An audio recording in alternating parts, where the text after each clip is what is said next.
Yes, once again, welcome. Today is 1st of September 2023 and we are grateful. It's a new day. I want to say good morning, good afternoon and good evening from wherever you are watching from. It's great. Today I want to make my comments on what is happening in African leadership. Africa for long has been known to hide behind the word democracy.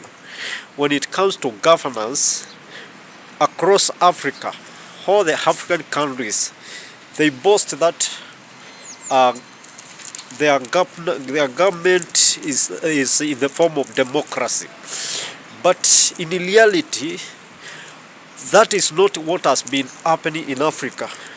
In Africa, we have authoritarian rule. We have plutocrats, aristocrats. We have all the sorts of leadership in Africa.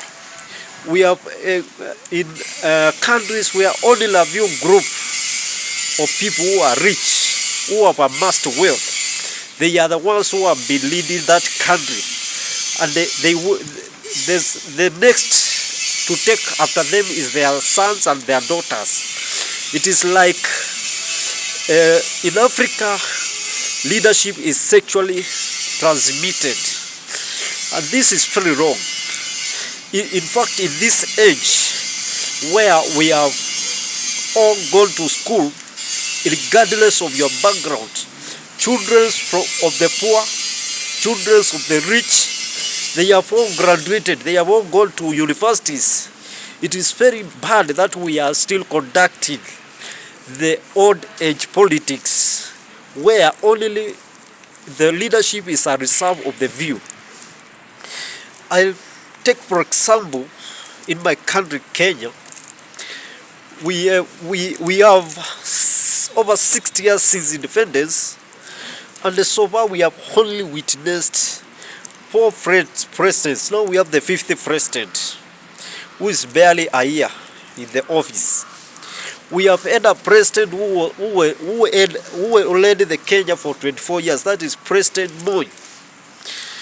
This is hurting because it means a child who was born by the time Moi was becoming the president. This child went all through the education process answering the same question: who is the president of Kenya? President Moi. President Moi. And Moi went ahead to introduce even a song that we called a legacy, loyalty pledge. And this is a form of authoritarian rule. It's not democracy as it is defined. I am in support of Niger. I am in support of whatever has happened in Gabon, and I encourage if it happens across Africa in areas where election does not bring any change. If election is not meant to bring change, then it is not election, it is not meaningful. And this is where we hide under the blanket of democracy, where we say the majority rule. But in one of the speeches by Malcolm X, he said it is either the ballot or the bullet. In Africa, I think the ballot does not speak. It is the bullet. It is the head of the armed forces who decides who is the next president. And I am in support of what is happening in Africa. And I wish this continues. We have different countries whose sons have been born, and now someone has been born, has gone to school, is married, has sons, they are in school, and they have known only one president in their country.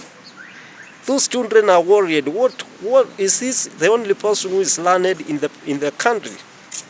This is the change that we need to cry across Africa, all the borders. We need the change in regimes, whether possible, whether through the coup. I support it. Thank you.